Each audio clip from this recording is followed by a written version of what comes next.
ভাবুন তো, এমন একটা দিন যখন ভারতের ইতিহাসে প্রথমবার একজন মুখ্যমন্ত্রী নিজেই উকিলের কালো কোট না পরেই সুপ্রিম কোর্টে দাঁড়িয়ে সওয়াল করছেন। হ্যাঁ, ঠিক এটাই ঘটেছে আমাদের বাংলায়। একদিকে যখন লক্ষ লক্ষ সরকারি কর্মচারী 1106 দিন ধরে রাজপথে বসে নিজেদের হকের ডিএ বা মহার্ঘ ভাতার জন্য লড়াই করছেন, ঠিক তখনই বাংলার রাজনীতি জল গড়ালো দেশের সর্বোচ্চ আদালত পর্যন্ত। আপনি কি জানেন আপনার দেওয়া একটা সামান্য ভোট বা আপনার মাসের উপার্জনের একটা বড় অংশ কিভাবে এই আইনি লড়াইয়ের সাথে জড়িয়ে আছে? একদিকে 40,000 কোটি টাকার পাহাড় সমান দেনা, আর অন্যদিকে 1,36,00,000 ভোটারের নাম কাটা যাওয়ার আশঙ্কা। এই দুয়ের মাঝে দাঁড়িয়ে 2026-এর বিধানসভা নির্বাচন কোন দিকে যাবে? কেন সুপ্রিম কোর্ট বাধ্য হয়ে এক শক্তিশালী কমিটি গঠন করলো? আর কেনই বা নির্বাচন কমিশনকে হোয়াটসঅ্যাপ কমিশন বলে কটাক্ষ করলেন মমতা বন্দ্যোপাধ্যায়? সেই সমস্ত রহস্যই আজ আমরা এই ভিডিওতে উন্মোচন করব। তাই ভিডিওটা একটু স্কিপ না করে শুরু থেকে শেষ পর্যন্ত দেখতে থাকুন। চলুন তাহলে শুরু করা যাক। ঘটনাটি শুরু হয়েছিল আজ থেকে প্রায় 1 দশক আগে। সরকারি কর্মচারীদের দাবি ছিল খুব সাধারণ, জিনিসপত্রের দাম যেভাবে বাড়ছে তার সাথে তাল মিলিয়ে কেন্দ্র সরকারের মতো করে আমাদেরও ডিএ বা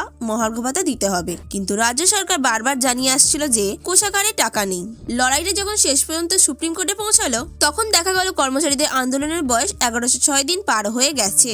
বিচারপতি সঞ্জয় কোরল এবং বিচারপতি প্রশান্ত কুমার মিশ্রের বেঞ্চে যখন শুনানি শুরু হলো, তখন পরিস্থিতি ছিল টানটান। আদালত স্পষ্ট জানিয়ে দিল যে ডিএ কর্মচারীদের আইনত প্রাপ্য অধিকার। এরপরই আদালত এক ঐতিহাসিক নির্দেশ দেয় যে আগামী 31 মার্চের মধ্যেই বকেয়া ডিএর অন্তত 25% মিটিয়ে দিতে হবে। শুধু তাই নয়, 6 মার্চের মধ্যে প্রথম কিস্তির টাকা কর্মচারীদের অ্যাকাউন্টে পাঠাতে হবে এবং মে মাসের 15 তারিখের মধ্যে পুরো বকেয়া মেটানোর একটা রূপরেখা তৈরি করতে হবে। কিন্তু লড়াইটা এখানেই শেষ নয়। রাজ্য সরকার বারবার আর্থিক সংকটের কথা বলে সময় চেয়েছিল। আদালত এবার আর কোনো কথা না শুনে এক শক্তিশালী বিশেষজ্ঞ কমিটি গড়ে দিল। এই কমিটির প্রধান করা হয়েছে সুপ্রিম কোর্টের প্রাক্তন বিচারপতি ইন্দু মালহোত্রাকে, যিনি আগে প্রধানমন্ত্রী নিরাপত্তা ত্রুটির মতো গুরুত্বপূর্ণ বিষয়ে তদন্ত করেছেন। তার সাথে থাকছেন ঝাড়খণ্ড হাইকোর্টের প্রাক্তন ভারপ্রাপ্ত প্রধান বিচারপতি তিলক সিং চৌহান, বিচারপতি গৌতম ভাদুরী এবং সিএজি বা ক্যাগের প্রতিনিধিরা। এই কমিটি ঠিক করবে যে 2008 সাল থেকে 2019 সাল পর্যন্ত বকেয়া 40,000 কোটি টাকা রাজ্য কিভাবে মেটাবে। কর্মচারীদের পক্ষের আইনজীবীরা বলছেন এটা বিশাল এক জয়, কারণ এখন থেকে all India consumer price index মেনেই দিয়ে দিতে হবে। তবে রাজ্য সরকারি কর্মচারীরা এখনো কিছুটা সন্দিহান যে ভোটের মুখে নবান্ন এই টাকা সত্যিই দেবে নাকি আবারও কোনো আইনি প্যাচে দেরি করবে। ঠিক যখন এই ডিএ মামলা নিয়ে তোলপাড় চলছে, তখনই 4 ফেব্রুয়ারি সুপ্রিম কোর্টে এক অভূতপূর্ব দৃশ্য দেখা গেল। মুখ্যমন্ত্রী মমতা বন্দ্যোপাধ্যায় নিজে দাঁড়িয়ে সওয়াল শুরু করলেন। তিনি অভিযোগ করলেন যে 2026-এর বিধানসভা নির্বাচনের আগে বাংলার 1,36,00,000 মানুষের ভোটাধিকার কেড়ে নেওয়ার চক্রান্ত চলছে। তার নিশানায় ছিল নির্বাচন কমিশন, যাদের তিনি নাম দিলেন হোয়াটসঅ্যাপ কমিশন। মুখ্যমন্ত্রীর দাবি ছিল যে সামান্য নামের বানান ভুল বা উচ্চারণের পার্থক্যের জন্য ভোটার তালিকা থেকে লক্ষ লক্ষ নাম বাদ দেওয়া হচ্ছে।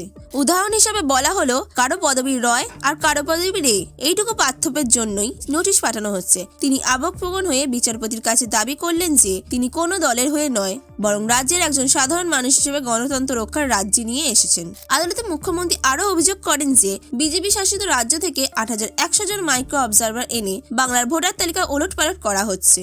তিনি প্রশ্ন তুললেন যে কেন কেবল বাংলাকেই টার্গেট করা হচ্ছে, আর কেনই বা আসামের মতো রাজ্যে এই নিয়ম খাটছে না। প্রধান বিচারপতি সূর্যকান্ত বিষয়টি গুরুত্ব বুঝে নির্বাচন কমিশনকে নির্দেশ দিলেন যে কোনো আসল ভোটার যেন বাদ না পড়ে। আদালত রাজ্য সরকারকে পরামর্শ দিল এমন অফিসারদের তালিকা দিতে যারা স্থানীয় ভাষা ও উচ্চারণ বোঝেন, যাতে নির্বাচন কমিশনকে সাহায্য করা যায়। ভাবুন তো পরিস্থিতিটা, একদিকে কোষাগারে 40,000 কোটির দেনার বোঝা, আর অন্যদিকে ভোটার তালিকা নিয়ে এই বিশাল বিতর্ক। সব মিলিয়ে 2026-এর ভোট যেন এক আইনি যুদ্ধের ময়দান হয়ে দাঁড়িয়েছে। উপসংহারে এটাই বলতে হয় যে পশ্চিমবঙ্গের বর্তমান পরিস্থিতি এখন আর কেবল রাজনীতির মধ্যে সীমাবদ্ধ নেই। একদিকে কর্মচারীদের হকের পাওনা আদায়ের লড়াই, আর অন্যদিকে কোটি কোটি মানুষের ভোটাধিকার রক্ষার লড়াই। এই দুই ইস্যুই এখন সুপ্রিম কোর্টের কড়া নজরে। বিচারপতি ইন্দু মালহোত্রা কমিটি যখন 15 মের মধ্যে রিপোর্ট জমা দেবে, তখন বোঝা যাবে রাজ্যের আসল আর্থিক অবস্থাটা ঠিক কি। তো বন্ধুরা, আপনি সরকারি কর্মচারী হন বা একজন সাধারণ ভোটার, এই দুই রায়ের প্রভাব কিন্তু সরাসরি আপনার জীবনে পড়বে। বাংলার এই টালমাটাল পরিস্থিতি শেষ পর্যন্ত কোন দিকে মন নেয়, সেটাই এখন দেখার বিষয়। আজকের এই ভিডিওটি ভালো লাগলে একটি লাইক করে দেবেন এবং বন্ধুদের কাছে শেয়ার করে দেবেন। আর আপনার মতামত অবশ্যই নিচে কমেন্টে জানাবেন। আর আমাদের চ্যানেলটি যদি নতুন হয়ে থাকেন, অবশ্যই চ্যানেলটিকে সাবস্ক্রাইব করে দেবেন। আজ তাহলে এতটুকুই, ফিরে আসবে আবার নতুন কোনো ভিডিও নিয়ে। ততদিন ভালো থাকবেন, সুস্থ থাকবেন। ধন্যবাদ।